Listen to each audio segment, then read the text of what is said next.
Callum and Jen, it looks like you've been on some kind of like you've had a team note that's gone out to both wear the same colour green. That's a very valid point, yeah. Hey, me green. Exactly the same Perhaps reason. maybe like team colours or something.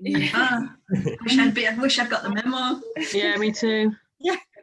Next time. Next time.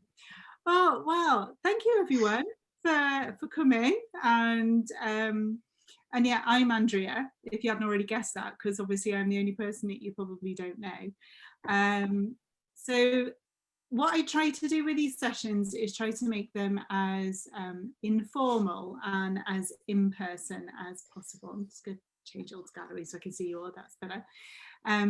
In sort of informal and as sort of friendly as we possibly can. I realise that, you know, we're all online at the moment, and usually I'd come and find a really nice venue where we could all have coffee and cake and all be very nice and everything. We can't do that at the moment. So feel free at any time to ask any questions or stop me or contribute in any way. Just, you know, as you would do normally if I was in the room with you. So just by way of housekeeping, I'm really glad that everybody found the link. When I was sat here, when I opened the Zoom room, and I thought, I hope everyone's gone and found the link on the Trello board. So today's session will be recorded, and I will upload that and post a link to the Trello board there, so you can watch it again later if you want to, or for those who can't attend, they can watch it too. I've just noticed that Amy's got a cup of tea. Please bring tea or coffee or whatever you need to put in your cups with you. You know, if you need to eat, go and eat. If you need to go and use the facilities, then do so. You know, don't feel that, you know, you need to be on your best behaviour type thing. In the next few days, hopefully you'll all be receiving a book from me as well. So if you get a suspicious parcel from Amazon, that's from me. It's a book called Invisible Power, and it's one of my favourites. It's one of the ones that I recommend a lot to my clients, particularly professional clients or those who are leading teams or are in teams. So it will explore the things that I'm going to be exploring with you, but with quite a commercial kind of flavour to it. So you can really see how it fits into your working life too. I'm not going to say, right, this week, guys, we're going to read chapter 1. You know, that's not kind of how I roll with things. But if you can have a look at it and work your way through it as we're working together, I think you'll probably get a lot out of it. And feel free, if you've got something that you're not sure about in the book or you'd like to bring it up, then do bring it up in the coaching sessions, because we're going to have some more informal sessions in between. So the way that we've organised it is we're going to have a couple of these sessions and then a coaching session as a way of like a catch up and for you to ask questions and things like that. If you haven't filled in the questionnaire already, then please do, because that's really useful for me. And what I've also done is I've put on the Trello board my email and also where you can find me on social media. Now, the reason I've done that is, first of all, I do post quite a few resources and things that you might find helpful. But also I'm here for you for all the time that we're working together. So feel free to reach out to me by email if there's something you're struggling with or something you're not clear about or anything like that. I'm here as your kind of listening post and support place over the next few weeks. So feel free to do that as well. I feel like I'm talking an awful lot. I just wanted to do kind of a quick kind of introduction to the programme.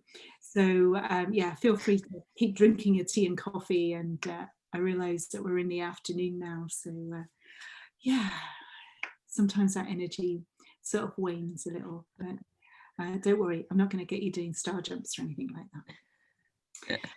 So, Amy, you look confused. Are you okay there? Sorry, I am actually post-workout, so I'm past that Zen stage of you're just lucky that I ate, that's all. Yeah. Okay. Well, actually, one thing that I should say, I know I'm sat at a desk and I'm looking at you like this, but feel free to kind of, if you're, near a sofa or somewhere comfortable, then feel free to kind of just sit and relax and just use this. I'm in bed. I'm on my sofa. So it's all good. Good. Well, just sit back and relax, and I think sometimes when we come on these courses, oh my goodness, I've really got to concentrate, and I've got to get the most out of it. And actually, you will get the most out of it.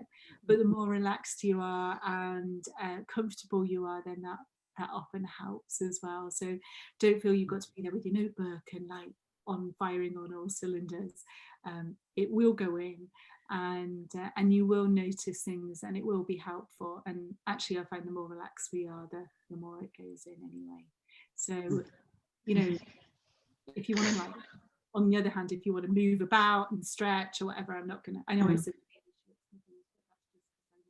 I won't make any note of anybody else feel to do. So what's the point of this whole program? So the point of this program is for me to point you in a bit of a different direction, or maybe confirm something that you already kind of know, but it's really nice to confirm that you've been on the right lines. I don't teach strategy, I don't teach technique, I don't teach positive thinking, or thought management or anything like that.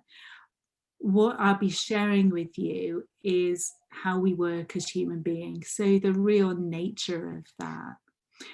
So it's a bit like I've got a nearly 17-year-old daughter, and she's dying to learn how to drive our car. Yeah, she's got a fat chance of that. So it's a bit like me just giving her the keys and saying to her, off you go then. That's how we are with our own minds. No one ever teaches us anything about our own minds. We just are born with one, and we go off and learn how to be in it and drive it. Now, I'm sure, knowing my daughter, she'd probably work it out, but she probably wouldn't be the best driver in the world. She'd probably prang it a few times and get a few dents in the car, and she might not even make it out of second gear, or if she did, she might crunch the gears unless somebody showed her how to use the clutch.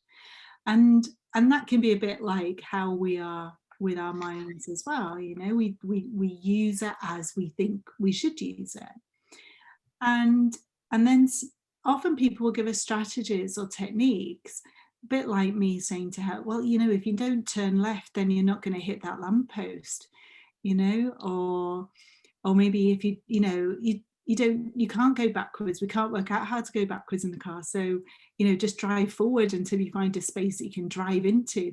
So we find out strategies, or I might wrap the car up in bubble wrap so that she bounces off things, and so we come up with little ways around and works around, because that's how we are as human beings. So what the point of this program is to really, in many ways, take you right back to basics and explore with you how our minds really work, what's behind all of this. So taking it right back, if you like, so that one, you can understand it more, so we can use it more effectively and more efficiently, maybe get less of the behavior that we don't like, that we feel is unhelpful to us, and also create a completely different relationship with our own kind of psychology of what it really means to be human. So we do less of that, I don't like this, I don't like this, I don't like this, and trying to avoid it, and more about understanding it. One word of caution, maybe that's a little bit strong, but what I would invite you to do is let go of any ideas that you have about what you want to get out of this program. So what the outcome is going to be. And the reason I say this, and I'm the worst for doing this, is that I will go into a program and I think I want this, this, this, this, and this out of it. And then when that doesn't happen, I get really disappointed and I don't see what I did or could have got out of it, because my mind has just completely distracted me about what I thought it was going to be, or what I thought it should be, or what I thought it was. And that's partly how our minds work.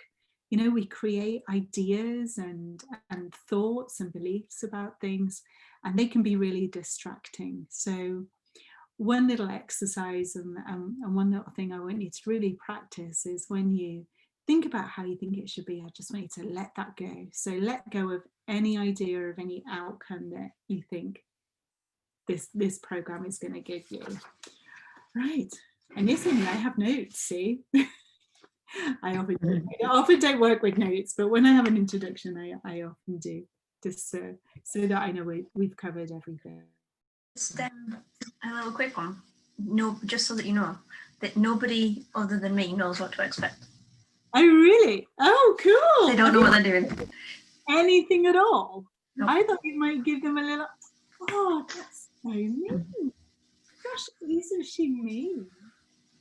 Well, in many ways, that's really cool because you'll have no idea. So that's really good too. Mhm. So don't create any ideas in the next half an hour.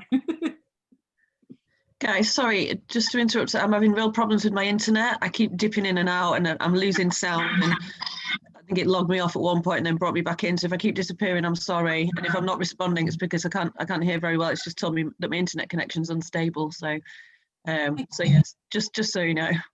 Yeah, no, Gemma, if you want to turn off your video, then you might be able to listen to the audio until it kind of comes back. Yeah, help let me try that.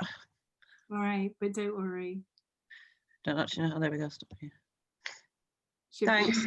No worries. No worries. Hopefully we'll see you in a bit. Okay, so a little tip about, before we kind of start a little bit more, how we learn best. So this whole program isn't about you acquiring knowledge. Now, I know a lot of coaching programs, business or life coaching programs, all want to give you lots and lots of information, and this isn't one of them. Although I will be doing a lot of talking, because obviously otherwise we'd just be sitting in silence. I don't want you to feel under any pressure to remember what it is that I'm saying, or take any notes or anything like that. Because what I'm really looking for you to notice is those little times when something occurs to you that is fresh and new. Now, I would term those as insights, right? But I know that's a bit of a kind of an industry word. You might experience it as when you're learning something new and then the penny drops. Yeah, do you know what I mean? That kind of moment that you have and you go, oh, I get it. That kind of thing. And that's how we learn as human beings. We learn by insight. And what I'll be doing is I'll be sharing different things with you, and maybe different stories, or we'll be doing different exercises. And all of those are designed to point you in a certain direction, right? But when you get it, you'll just get it, because you'll get the insight, the penny will drop. Yeah. So an example that I really like to share is when I was a teenager, and it's kind of relevant to me because my kids are all teenagers now, so they're doing the same thing as I do, and they're all doing geography, and they're learning about volcanoes and how they're constructed and all the different bits on volcanoes and things like that.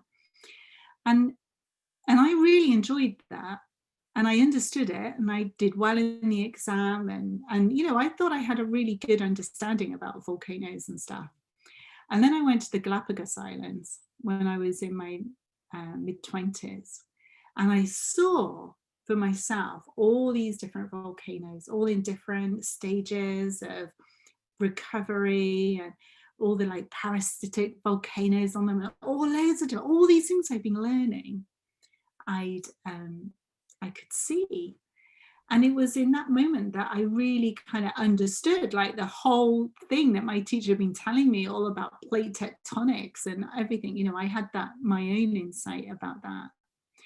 And so that's kind of like the difference, if you like. I can point to you and I can describe this to you.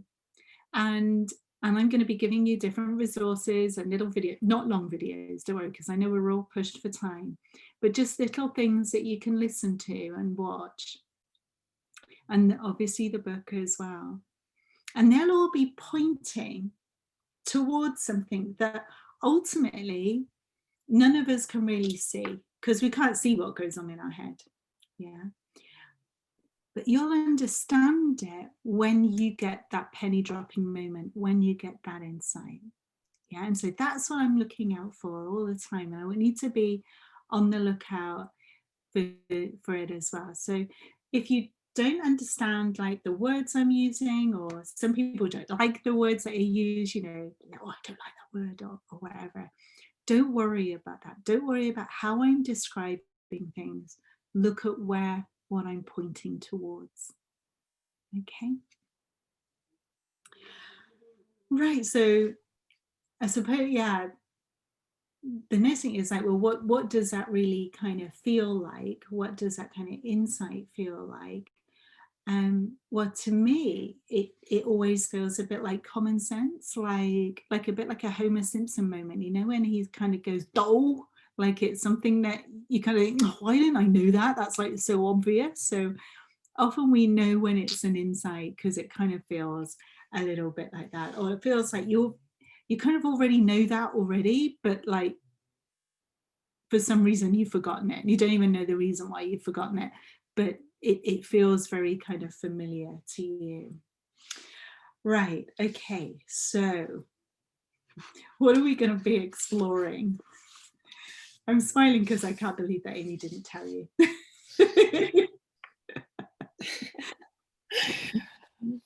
I'm really teasing. I think it's really exciting. Okay, so I didn't really want to preempt it because we kind of said something about business coaching, but it's not quite business coaching. And it was before I'd gone down the rabbit hole with all your messaging. So, yeah. Yeah, sorry about that. I kind of generated that way of thinking there, didn't I? And well, the thing is what I like about this approach is it underpins business coaching, life coaching, transformational coaching, any kind of coaching you can label, because what we can't take out of our lives and out of our business is us, right? Everything we talk about business, but actually what we're talking about is people and a group of people and how they interact with themselves and how they show up each day. And you know, we talk about life coaching, but again, that's just people, how they interact, how they show up, how they communicate with each other. So it's always, the common denominator is always the human being.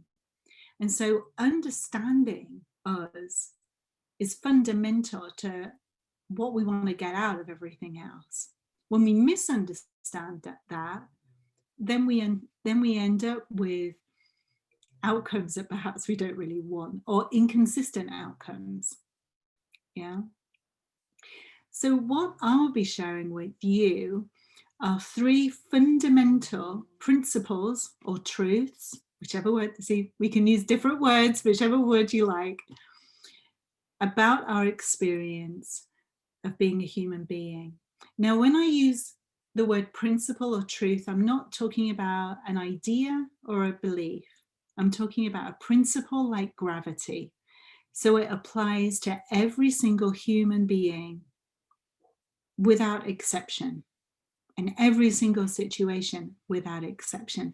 Even when we don't believe it, it still applies. And this enables us to, understanding this really enables us to create better relationships, be more effective, have more of an inspiring, creative, supportive culture or community that we work in. It improves our well-being, our stress levels, our confidence, and our resilience. So it impacts on absolutely every single area of life. And I've been on this kind of journey, if you like, for want of a better word, for nearly 7 years. And there are still areas where I think, no, it certainly doesn't apply to this. And then it really surprises me that it does. And I see something fresh and new about how I can create that in a more, in a better way for me, if you like. And what we'll be looking at is how these kind of 3 principles kind of come together to create the human experience. Now, each kind of session I'll be running isn't the complete answer. And I know that can be really frustrating but it was frustrating for me because I want to know it all and I want to know it all now. And yeah, I get a little frustrated with things like that. But the thing is that human beings don't work that way. So you may go through all of this session and think, I haven't got a clue what she was talking about. And then in a few days, something might occur to you that's fresh and new, and you might think, oh yeah, no, I do get that now. But you might not see everything that I've been sharing today. You might listen to this again, and you might hear something else that's new, something else that's fresh, and you might think, well, I don't remember saying that. Again, that's just how we work as human beings. So be patient with yourself, be kind to yourself, and just keep on the lookout for those little penny dropping moments, and you'll be okay. But each time we come together, you know, each time you have a session, each time you engage with the resources or even just reflect, you'll hear something new and something fresh that will help, and you'll see something a little bit more. So it's time to move on to the first session, because I'm on to the main part now, because I'm a little bored of hearing my own voice. So this session, what we're going to be exploring is how we create more and experience more confidence. So if you're already kind of quite a confident person, I kind of thought myself I was quite confident. I thought I knew how to do confidence, but I also experienced quite a bit of self-doubt and worry and fear as well. And I struggled to reconcile the two. Like, how could I be confident sometimes and not at other times? And how can I be outwardly really confident and not confident on the inside? And so I kind of struggled with understanding that. So I'm hoping that if you have experienced that at any time, then this is going to help you. Also, it will enable you, if you are already quite confident, to really understand the nature of that so that you can experience it more consistently, but also understand why others may not be feeling quite so confident. So I really like this module in terms of how, as a group, we can all support each other because we understand more about the nature of it. Does that make sense? Yeah, that makes sense. Good, good. That's great. Okay, so the first task, I want you all to reflect on a time when you felt really in flow. So do you know what I mean by feeling in flow? No. Okay, so you ever kind of experienced a time when you maybe have been at work and the ideas were just coming really easily, like you were just in it, like you were in the zone, and work felt easy, what you were doing felt really easy. It might be, you might have just felt it for a short time, and then it disappeared.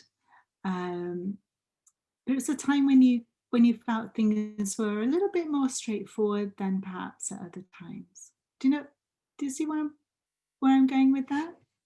Yeah, I think so. Jen? Yeah, I think so. So think of like a time when you were doing, say, like a project or something, or maybe you were writing something, and it just kind of like you were like on fire, and it was like, oh, that kind of moment. Yeah. Okay. So yeah, and how about you, Callum? Can you recall a time when you felt like that? Yeah. Do you want me to tell you, or do you want me to? Yeah, I'm just checking that everybody's on board and they know what I'm talking about. Amy, do you know what I'm talking about? Yeah. And how about you, Gemma? Yeah, I do too. You do too. Brilliant. Yeah. Okay. Yeah. So what I'm going to do is let me just see if I can. Oh no, it's not going to let me do this. I was hoping I could go onto the whiteboard, but for some reason it's not letting me do that. Click on share screen, it should be an option. Yeah, it wasn't coming up for some reason, but now it is. I updated it and everything's changed. It's such an old person. Always the way, isn't it? It's always the way. It's always the way. Right, let's just share the whiteboard. Yay, is that working? Can everybody see the whiteboard? Yeah. Yeah? Yeah. Right, okay, so how does it feel to be in flow? Right, okay, so who's going to go first? How does it feel to be in flow? I can go first if you want. What do we have to do? Describe what happened. Let's describe it. How did it feel to you when you were in flow? Obviously feel positive. And obviously feel confident in that moment as well. And creative, I suppose, because the thoughts are flowing. Yeah, I like that. Yeah. Reassured, self-assured, I guess.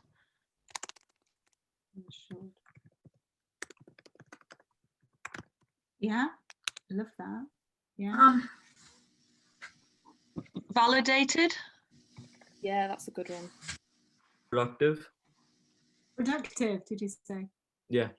Productive. Yeah. Yeah. I don't know if respected is the same as validated, really, but That's a good one, actually.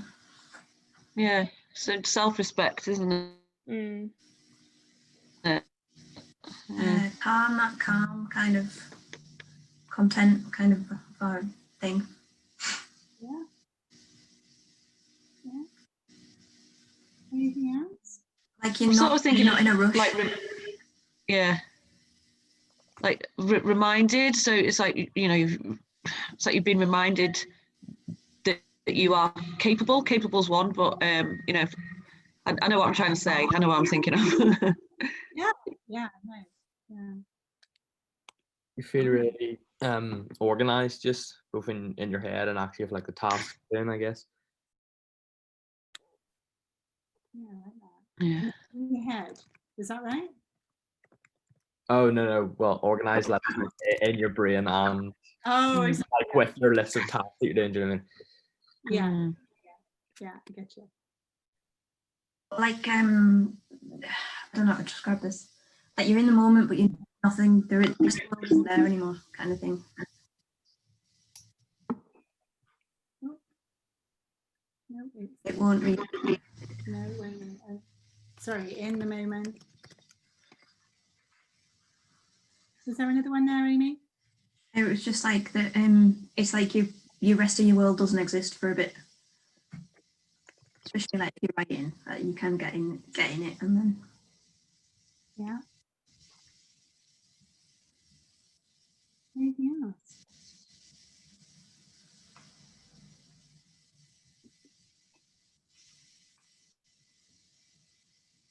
I think that's a really good list. I was hoping I could. No, I was hoping I could move them, but anyway, we'll just leave them there. That's fine. I think that's a really, really good list, isn't it? How does it feel when you kind of look up at, oh, that's how I feel when I'm in flow? Yeah, it's So- good to be reminded that you do have these situations where you feel good. Yeah.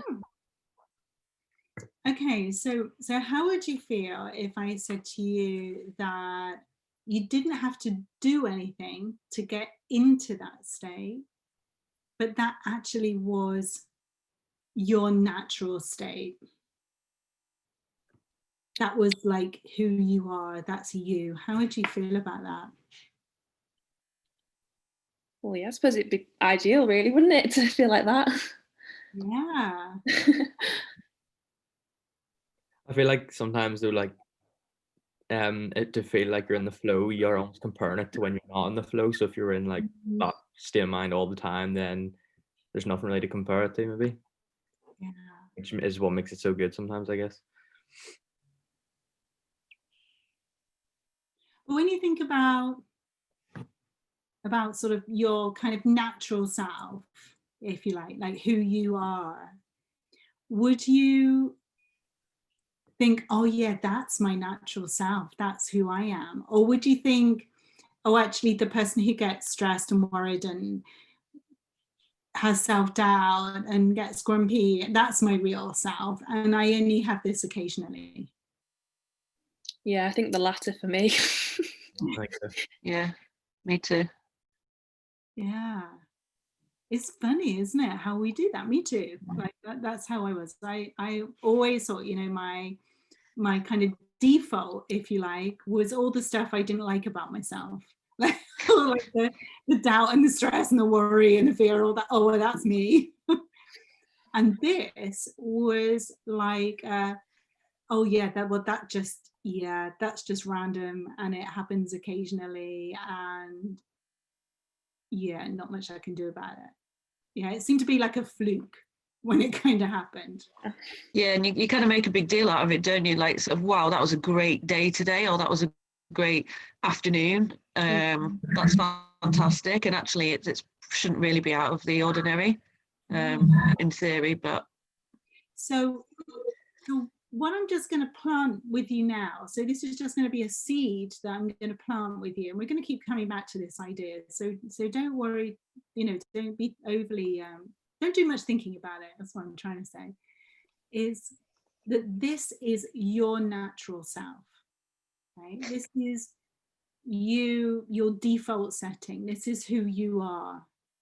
Okay, now we have different ways of describing this. You know, some commentators might call it, you know, like home, or the inner self, or true nature. It doesn't really matter. But where I'm pointing to is this is you. Okay, this is who Andrea is. You know, this is who Amy is. This is who Callum is. This is who Gemma is. Yeah, this is who Jen is as well. You know, it's who we all are, right? Who we all are inside. That's kind of like our default setting. Okay. So the next question is, has anyone here ever had a gut feeling? Had a gut feeling about something?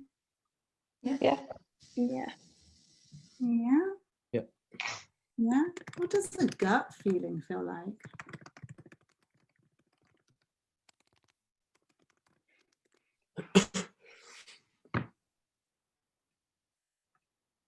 Oops, never mind. Right. What's a gut feeling feel like? is that instinctive or intuition or? Yeah. Yes. Yeah. Intuition. Yeah, they're all kind of words for it. Yeah. You're having my typing moment from last week. I know, I'm rubbish at that. I don't know why I do this when I work with groups. Honestly, I'm the worst typist in the world, and the worst. I'm hoping you won't notice that, and you'll just notice where I'm pointing to, rather than. So So how does it feel though when you have something that feels instinctive, or you feel like it's your intuition, or it feels like that? What does it feel like? Can it sometimes feel like exciting, but on the other hand, it could be quite like scary? If you, Yeah, that's that. Yeah, I get that, because it's like you have to trust yourself, don't you? yeah, exactly. A Yeah. lot of us don't. You start questioning Yeah. it. Yeah. When you have it in that moment, what does it feel like? So before your mind then starts going off, going, oh my goodness, I don't know if I could do this, because that's perfectly natural as well. Before we do that, in the moment where you just have that gut feeling, what does that feel like? Like you just know, Yeah. like there isn't a, I don't know, that's the best way I can describe it. Like a realization kind of thing, isn't it? Does it feel kind of doubtful, or do you feel? Yeah, I think doubtful is a good, What does a good word. Yeah. Quite uncertain sometimes. Sorry? Quite uncertain, maybe. Uncertain, but when you have it in the moment, or is that the thinking that you do after it? Yeah, actually, probably thinking after, I'd say. Yeah. So when you just know something, does that have an element of confidence with it? Yeah. I'm leading you a little, but I just want you to see if you can notice that. It should have. You're a bit clear, like you're just clear. Yeah.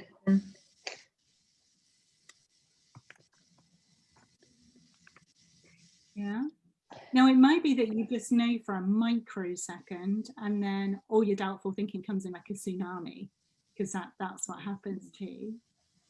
But then think about a time when you did just know.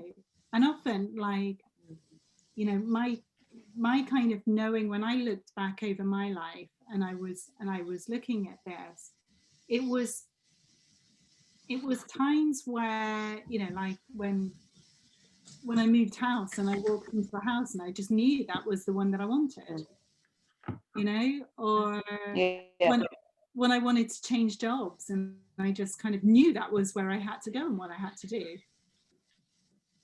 And yeah, I did lots of thinking about it afterwards, but in that moment, it seemed like the right thing to do.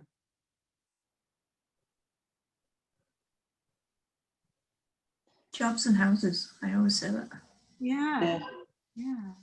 So how does that feel like? Can you remember, like, maybe with a job or with a house or something? How did that feel in that moment?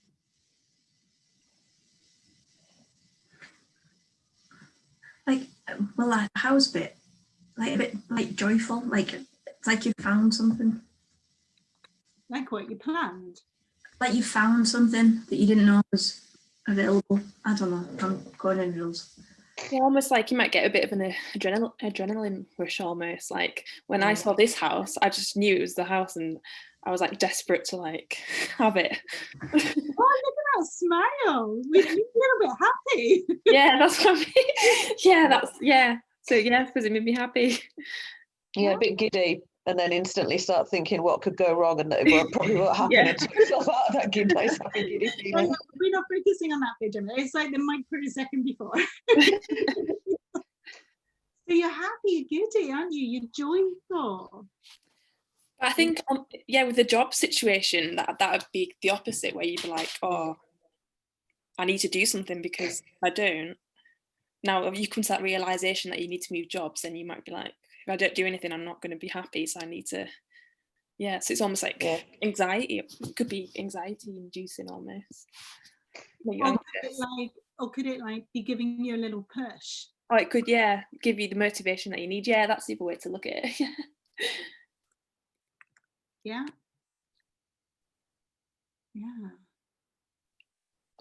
It's interesting, isn't it, how there are some similarities there?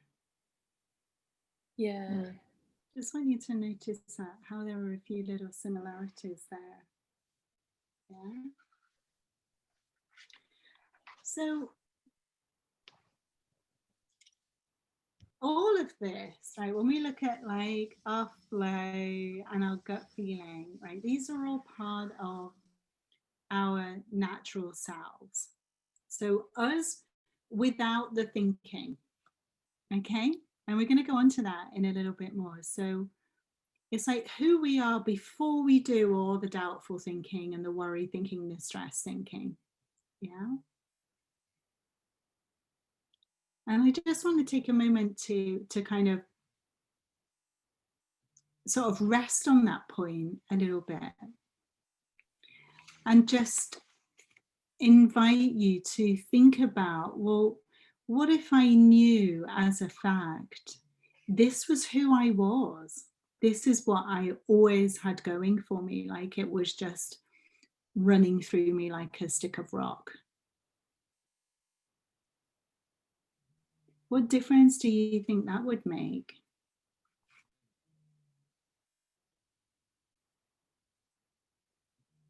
I think it'd make you make quicker decisions. I don't know. Yeah. Hey, wouldn't that be cool? Yeah. Would that make a difference?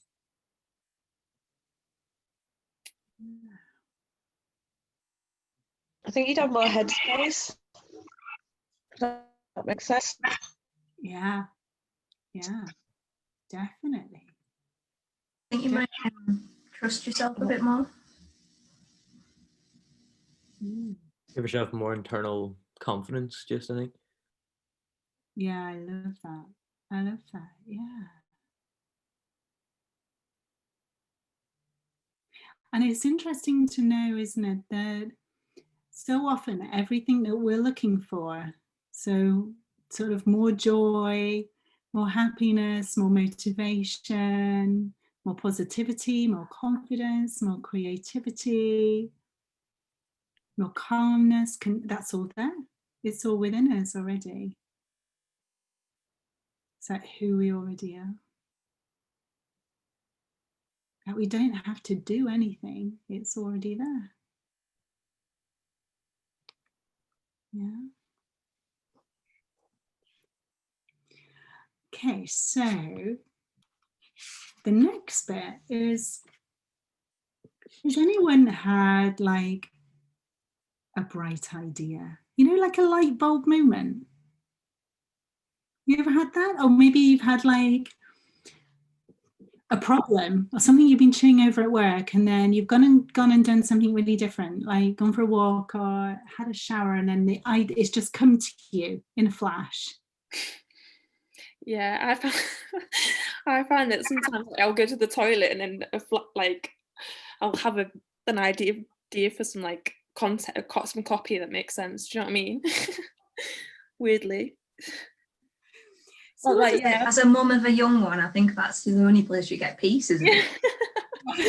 Oh, totally. But the same with the walk as well. I think, yeah, the walks Yeah. are probably a better way to have a light bulb moment. Yeah. So what did that feel like internally when you got it, that light bulb moment, and it's just come to you? I suppose like rewarding because it's just come to you and you've not had to think about it. It's like that stomach fluttering feeling as well, that excitement again. Can't wait to actually put it into practice as well. So if if it comes to you when you're on the loo or when you're going for a walk, can't wait to get back to your desk or whatever to actually put it into practice.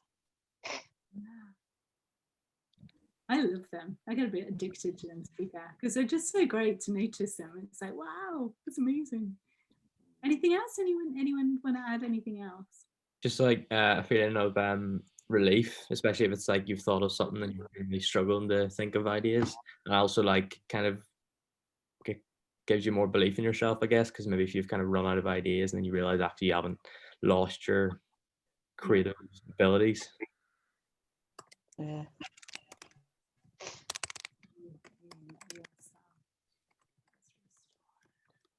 Yeah.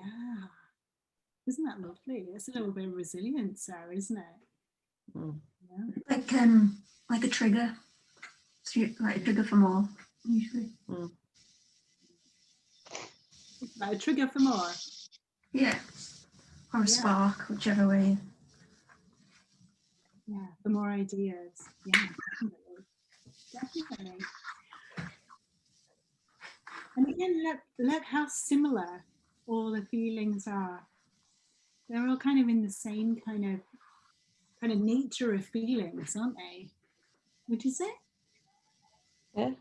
Yeah, yeah. So I'd just like you to think for a minute what it would be like if you never had a fresh thought. Like if human beings never had a new idea or a fresh thought about something. What do you think what life would be like? Be pretty unproductive. Boring. Yeah. Yeah. I'm just thinking about, this last year, Mm. the way in which we've created new ways of working, of being, of working out how to manage, this virus, both, medically as well as, ourselves emotionally and practically. But even like having the new vaccine, that's all kind of fresh thought and new ideas and workarounds and problem solving. And I know it's incredible, isn't it? When you think about it. Yeah. I had a conversation with my daughter over the summer. And I said to her, well, what would it be like if we only ever had fresh ideas up to about the age of 5, and then we never had any fresh ideas after that, and no fresh thinking after that? And she said, we'd probably all be living in Lego houses, because we wouldn't have worked out anything else. And that kind of made me chuckle, really. But it's that idea that human beings are always evolving and changing and problem solving and working out. And those are those light bulb moments that we're talking about. That's who we are. That's the nature of every single human being. That we have this part of our intelligence, if you like, that has the capacity to do that. And that's true for everybody. What do you think about that? Knowing that that's true for everyone. I add to that as well and think like not only is it true to everybody, but it's true to everybody every day. Like it's like available every day to you if you think about it in that way. Absolutely. Well, the way that I would invite you to look at it is that your natural self, so who you are, has all of this, everything on that screen. It has all of that available to it all of the time, right? That's what you're rooted in, if you like. That's running through you like your blood's running through you right now. Oh, that noise is my dog, by the way. He's snoring on the chair behind me. Sorry, it was rather loud, that snore. But it's running through you all of the time. But sometimes we don't feel like it is. Yeah. And in many ways, it's a bit like, when you're not very well and you get dizzy,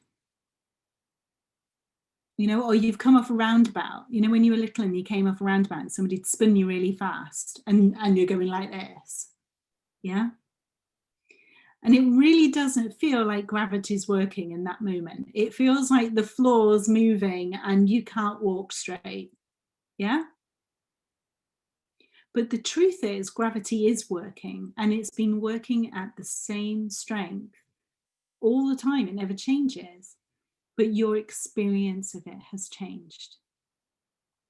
So although it doesn't feel like you have all of this, doesn't mean that you don't.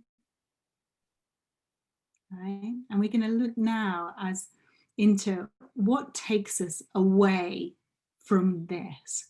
So instead of thinking, oh, I've got to get to this place, I want you to flip that and think, well, I am this, so what is taking me away from it? And we're going to look at that. Okay, you with me? Right, okay, so I'm going to stop sharing this. There we go. Back to seeing you all properly again. That's much better. And how I'm going to do this is I'm going to give you one example, and we're going to be constantly talking about this because that's our baseline. All right, but for all of this program, I want you to think about that's your baseline. So we'll be coming back to that a lot, and we'll be talking a lot about what takes us away. All right, so we'll be talking about the nature of who we are and what takes us away. And for the rest of the session, I'm going to be talking about doubt. Because I think everyone experiences doubt of some kind, whether it's doubt about our ability, or doubt about the kind of work we're doing, or doubt about the kind of person that we are, or doubt about the future, or we have this capacity to doubt. And so would everyone agree with that? Yep. Yeah, at some point we've all doubted ourselves, and that's a human trait. Okay, that's you know what human beings do. So first of all, what does doubt kind of look, if you're happy to share, what does kind of doubt feel like to you? What does it look like? It sort of like clouds your judgment almost. Yeah, it doesn't let you see the bigger picture sometimes, I think. Yeah, The overview of whatever you're doubting about, I guess. yeah. It just creates massive overthinking as well. I think as soon as you start with that doubt, it can get quite out of control and start spiraling if you're not careful. If you don't get a grip of it, you start to doubt other things. Even if it's just one thing that you start doubting, you start doubting other things around it. Yeah, I was going to say Quite debilitating, really. Yeah. What were you going to say, Amy? I was going to say rabbit holes are just the same as Gemma's just said, spiraling, like going down a rabbit hole with it. Mm. How do we know that we're doubtful? Just a speech of like, for me, it's just like a nagging voice in your head. I don't know. Yeah. Yeah, no, that's really good. And it kind of has that what I said the last one, that sort of fluttery, I can't even say it's fluttery stomach feeling, but in a bad way. Does that make sense? Yeah. So we got this kind of narrative going on, and then we've got the feeling that goes with it. Mm. Yeah. Yeah. Yeah. And that's true for everyone who experiences doubt. I mean, we all agree that we have some form of narrative in our head going on all of the time.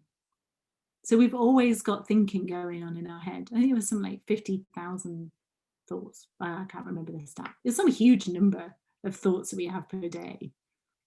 I don't quite understand how they counted it, but anyway. But you know, we've always got some thinking going on. You know, even during this session, we'll have thinking going on, like really random thinking going on. You might think, oh, you know, oh, I wish I'd brought in another glass of water, or oh, I forgot to put the tea on, or, you know, it'll be like you're thinking, you're concentrating, and then all of a sudden another little thought will pop into your head randomly and really unhelpfully. Yeah? Or is that just me? No? Makes sense, yeah. Yeah. Yeah, that's it. Yeah. And it's all the time, and it's constant. Now, one myth that I would really like to put to bed straight away is the idea that we can control what thoughts pop into our mind. All right, because we can't. We can't. We can be totally focused on a completely random thought just pop in our head, and we have no idea why it's just popped in. Yeah, and it can be a bit distracting, and we're like, oh, why am I thinking about that right now? You know, and I'm sure you can all think of examples and times when that's happened. you know, or if you've really wanted to concentrate on something and then your mind started going crazy about something else. We can't stop the flow of thought.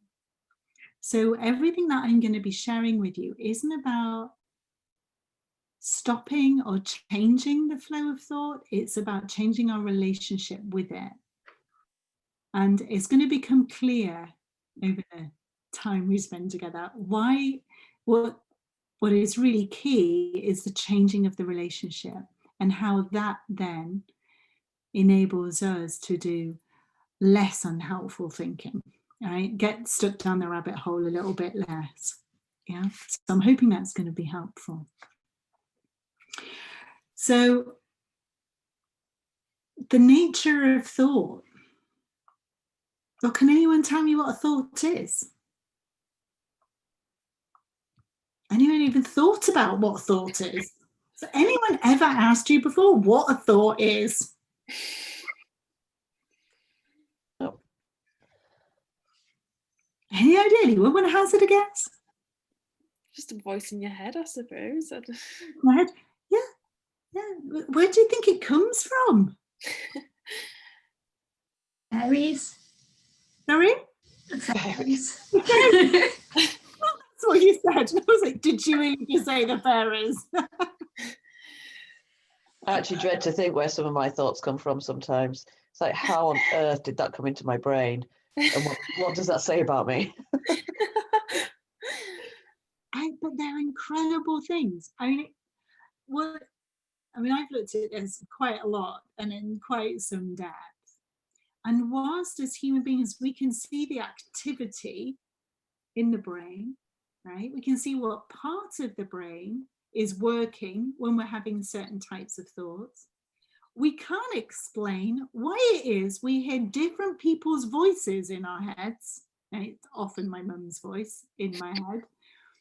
And we can see pictures and all sorts of different things, right? We have no idea why that is or how we do that. It's like one of life's mysteries, but it's an incredible gift that we have. Now, thought is incredibly powerful, incredibly powerful. So I'm wondering whether you've had a situation where you felt good about something, you felt really happy about it, and it's all gone really well. You've gone to bed and you've woken up the next day and you're just full of doubt about it and it's all going to go wrong and it's the worst thing ever. Anybody had that? Could be a piece of work, it could be a business that you're running, it could be in a relationship you're in, it could be the car you've just bought, it could have been the dinner you cooked last night, it could be anything at all. Nothing about it has changed. The only thing that has changed has been your thinking. Yeah, both of those situations seem really real. How can that be? Some kind of fairy magic going on.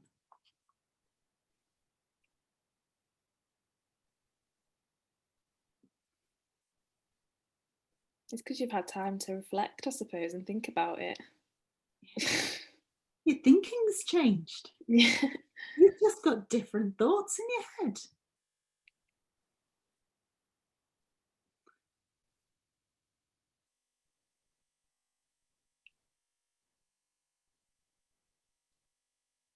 You ever had a situation where, this was my experience. So this was one of my light bulb moments when I started looking in this direction. Where I live, as I'm going into town, I always come up against traffic lights, right? There's about 20 traffic lights going.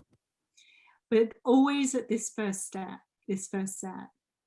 And I noticed that on some days, I was really happy to be stopped by the traffic lights, like it wasn't a problem. Yeah, I'd just sit there and I'd listen to the radio and it just was fine. And I'd welcome having that space, if you like. And then the next day, they were really stressing me out. And why were they always red? And I didn't want to be stopped and I was late and and I had another narrative going in my head that made that exact same experience, completely different.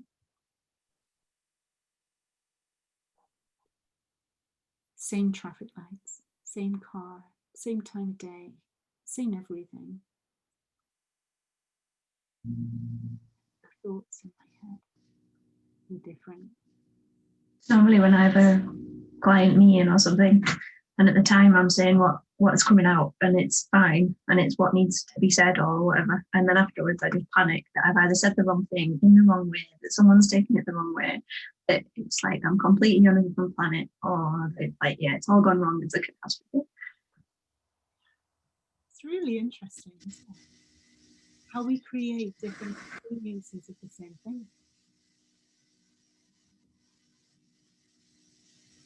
And I'm just going to sow a little seed that so often we think our experience is created by what is going on outside of us. And by that, I mean the traffic lights are stressing me out. Tesco's is a nightmare. I'm never going to get this work done and it's all stressing me out. The kids are driving me nuts. That something on the outside of me is making me feel in a certain way. And what I'm going to, as I say, just plant a little seed, because you might be a bit resistant to it right now, and that's fine, is that life works the other way around. We're the ones who are doing the creating, and we create our experience with the thoughts that we have in our head. And every single human being is doing that all of the time.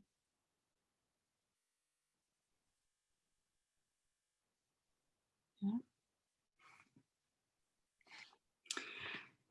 So, it was Gemma who said, sometimes we can create a rabbit hole. And who's done that? Who's got really sucked in and lost like about an hour because you've been sucked into your head, worrying about, as Amy was saying, you know, worrying about whether you said the wrong thing or you've done the wrong thing or this is wrong or whatever. And then before you know it, you've been in your head for, 40 minutes or so. I know I have. Yeah. Many times. Absolutely. Yeah. And it's a bit like, isn't it? We that thought and it like comes in and we grab hold of it and we start interacting with it. Yeah. And we start kind of having a conversation with it. Well, you're feeding it, aren't you? It's almost like you're feeding it. Yeah. It's a bit like a weed and you're just nurturing it more and more and it's growing and growing and growing and getting bigger and bigger and bigger. It's like you were saying about the traffic example. I get really frustrated in traffic. You know, I was on my way to a concert a few years ago and it's a couple of hours drive away on the motorway, couldn't move in traffic, and I sat and I got so stressed out, I was nearly in tears, and I kind of had to give myself, well, I think I probably did actually give myself a slap, because it's like, I can't change this situation. I'm getting so wound up, but I'm basically just upsetting myself. I can't do anything about this. I can't get the traffic moving, but the way that I'm reacting to it is actually really bad for me. You know, and I had to change the way I was thinking about it and just deal, you know, just let it happen. And if I'm late, I'm late. If I miss the beginning, I miss the beginning. It's not that big a deal, but getting upset about it and crying in the car is not going to help the situation. Oh, isn't that lovely? That is so, I mean, it obviously wasn't a lovely experience, but it's such a lovely example. Yeah. Yeah, I could have paid you to say that.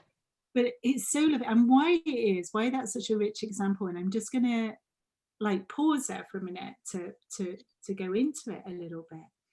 Is when you were talking to yourself, Gemma, and you were giving yourself a bit of a talking to, how did that other part of you feel? Like the bit that was telling you to calm down, how did that feel? To be honest, it actually felt like it wasn't me. It was almost like it was somebody else telling me how to deal with it, rather than, now I'm thinking about it now, it was almost like an outside voice, even though it was my own. It was more like someone else was telling me how to react and how to cope. But of course, it was me, and I just felt silly for not figuring that out sooner, before I started crying in the car. You know, it's just, just daft, really. Just a daft way to sort of cope and spend your time and use your energy, your emotional energy, and waste it on that. And it's that kind of time when you kind of think, what is the worst thing that could happen here? I'll be a little bit late for the concert. Well, there you go, deal with that, accept it. That's the worst thing that could happen, and that's manageable, so move on. Oh, that's great. That's great. Now, do you remember what I said about what insights feel like? Yeah. And I said, oh, they feel a bit like, why didn't I know that sooner? Like a Homer Simpson soul moment. Yeah, exactly. Yeah, it's a bit like that. yeah. Now, one thing that I touched on earlier when we were talking about all of that is that we have a part of our intelligence system that we don't really utilize very much. We don't recognize it very often. But sometimes what we experience is like two narratives, right? We've got two tracks of thought going on. So we've got the doubtful, stressful, worryful, noisy stuff going on up here.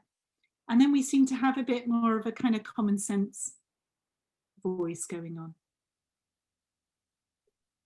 Yeah, does everyone? Yeah. You kind of knowing that? Yeah. Not weird if you're nodding, everybody feels it. Yeah. We all have it. We all have it. And it's really like two parts of our system. And we have this kind of thinking narrative part, and then we also have this intelligent part. And I often refer to that as our intelligence. And it's our intelligence that is always trying to bring us back to our natural selves. In the same way, in that lovely, I mean, honestly, Gemma, I couldn't have planned it better. That was a lovely example. So what Gemma's intelligence was doing was saying, oh, hold on a minute. You've gone down a bit of a rabbit hole. You've got to come back. And sometimes it can be a bit like a kick up the bum, you know? Yeah. It's like, Yeah, slap yourself in the face kind of moment. yeah, giving yourself a really good talking to, bringing you back. Now, as human beings, sometimes we get out of the habit of listening to it. And we tend to prefer the drama type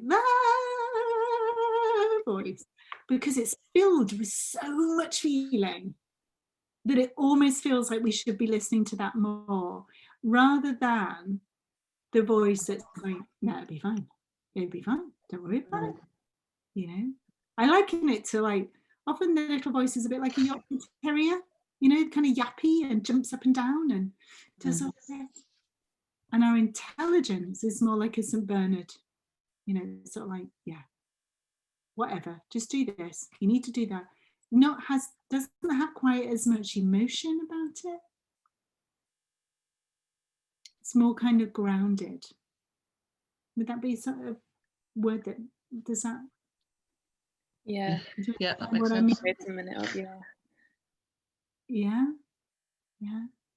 So that's a lovely kind of real life example. So feel free if you have examples like that to share, because it really makes this a lot richer, because the way we see it operating is stories that other people share with us. Yeah. I've got one.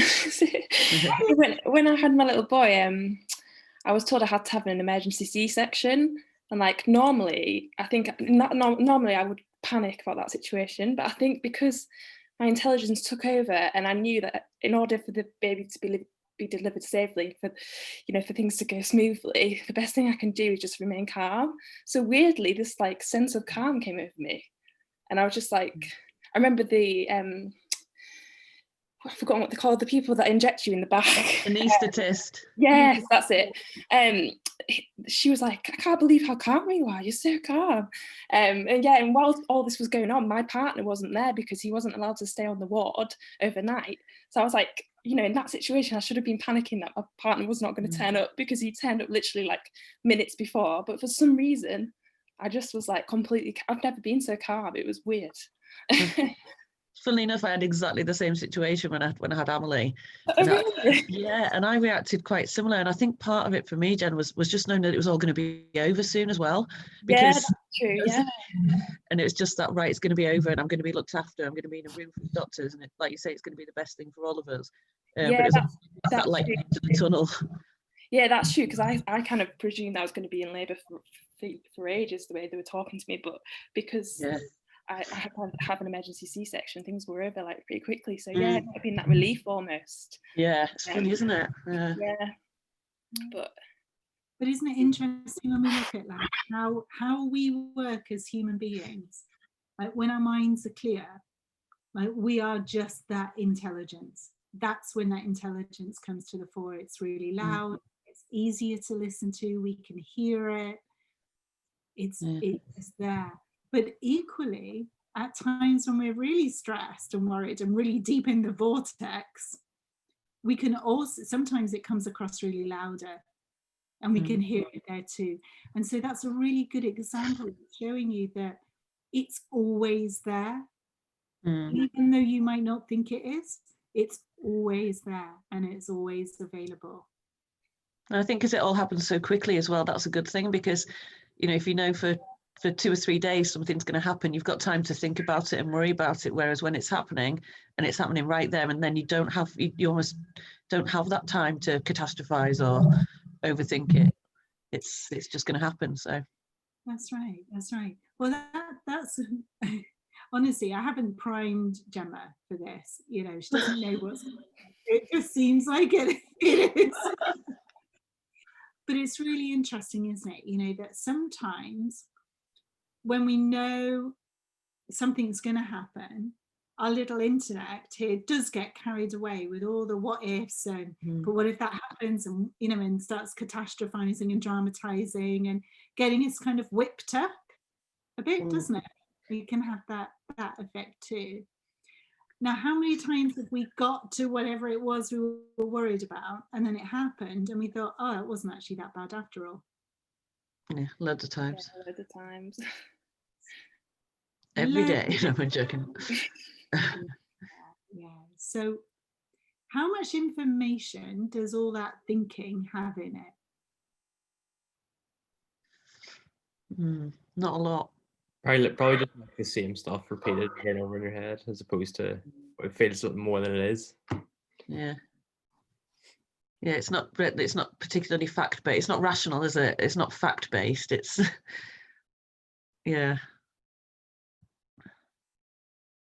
No information in it at all. Now, the reason we know that, right, is by experience, because we can look back and go, oh yeah, I do this kind of thinking a lot. Never has any information in it. Yeah. And because a lot of that thinking is habitual. So, and it comes from the part of the brain that keeps us safe. And one way of thinking about it is, I use a lot of analogies. So if I use too many, then just say I'm now confused. I've got too many pictures in my head. But one way of explaining it is thinking about it like a filing cabinet. So you have a part of your brain that stores every single experience that you've ever had, and every single experience that everybody else has ever had, every experience that you've ever imagined or watched on TV or read in the media. So you might not even have direct experience. You might have just experienced an experience of something, and it logs it. Now, the reason it does that is that we're going back all when we were like cave people. We needed to remember things, right, to stay alive. And actually, one of the reasons why the psychologist thinks we are so evolved is because we can imagine, right? And we don't think other animals can imagine, and we can remember. So it means that we can have kind of fresh ideas and imagine them, and then we can share them with other people. We can then develop them because we've got experience we can learn from. So it can be really, really super useful, right? But equally, this part which primarily was there to keep us safe was there because when we logged a not very happy experience, so say for example being chased by a saber-toothed tiger, we remembered that, so the next time we would avoid the saber-toothed tiger because we knew it was something scary. Yeah. So how does that translate into today? Well, every time our stress response is triggered, we remember it. So every time we feel a little bit, we remember what it is in some way, shape or form, right? And so then what we do is, oh, I've got a meeting next week. Well, this could happen. Well, this could happen. Well, this could happen. Or this could happen. Or this could happen. Or actually, this happened to somebody else. And so I'm going to imagine that this could happen to me too. And I'll make that up as well. And so our brain is using that capacity that we have to do all of that stuff. If we let it, it can do all of that stuff for us. Using all of our experience to imagine something in the future, right? So we're using old thinking to predict the future. How good are we at predicting the future? Just generally. Not very. That's probably why the betting industry exists. Yeah. I love that. But you know what? On the random time we're right? We log that. It's like, yeah, well, I was right that time. So that means I'm going to be right all the time. Yeah. So I want you to imagine you've got like almost like a really little helpful person in the back of your head who has a filing system of everything. And every time you're thinking about something in the future, they go scooting around on their wheelie chair, trying to find every single experience you've ever had of anything that could possibly be relevant. And they're firing thoughts at you about it all the time. What about this? What about this? What about this? What about this? What about this? What about this? And all they're really doing is saying, is this helpful? And we have the opportunity to say, no, thank you.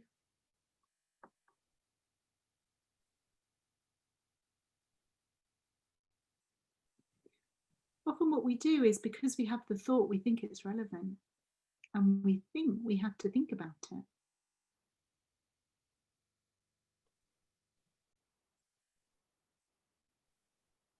But noticing that, oh, it's just a thought.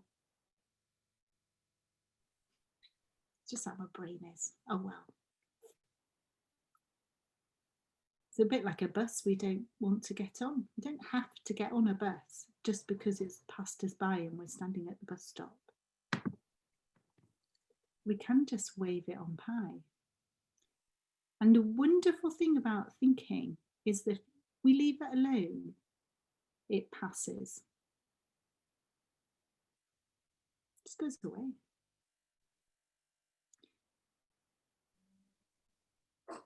And if you've ever had a good idea that you haven't had a piece of paper and you haven't written it down, and then you think, oh, what was it? And you can't think it again, can you?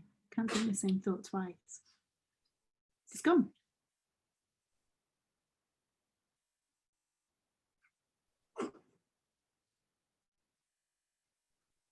What do you think about that?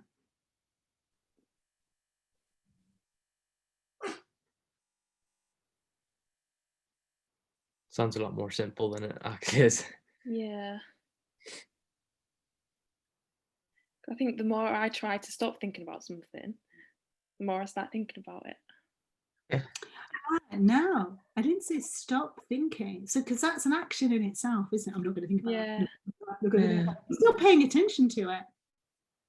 It literally is. Don't pay attention to it. So, whatever, in the words of my kids, whatever. Whatever. Oh, I'm thinking about that again. Oh, well, whatever. Yeah, and it's not because you don't care, is that overthinking, the thinking about it is actually making it negative when it doesn't need to be, I suppose. I think a big example was I used to get really super anxious. Like my chest was like I used to say I feel anxious in my chest. Yeah. didn't have the thoughts to go with it as far as I could figure it out. But because I felt anxious in my body, I thought that I must be anxious and there must be something bothering me. So then I started thinking about why I was anxious, and there must be something, and I would find something and then latch onto it and then go down whatever rabbit hole was attached to that.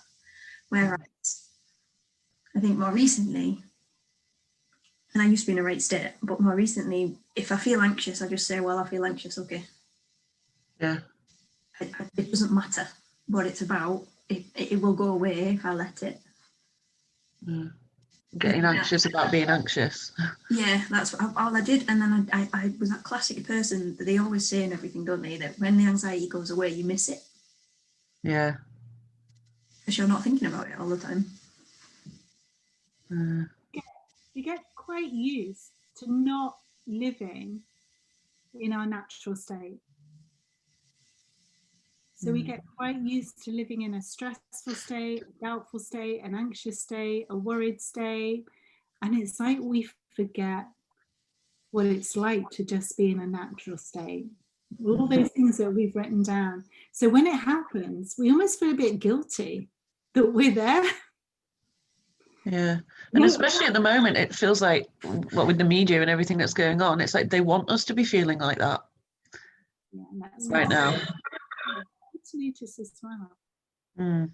Even in, I run a group like of just individuals that have come together, and we had a call like at the beginning of January, and they were like, well, we don't feel like the way the media is telling us. And they're in all different circumstances, and some of them, traditionally would be quite worryful or stressful circumstances, and they're like, well, we just don't feel like that right now.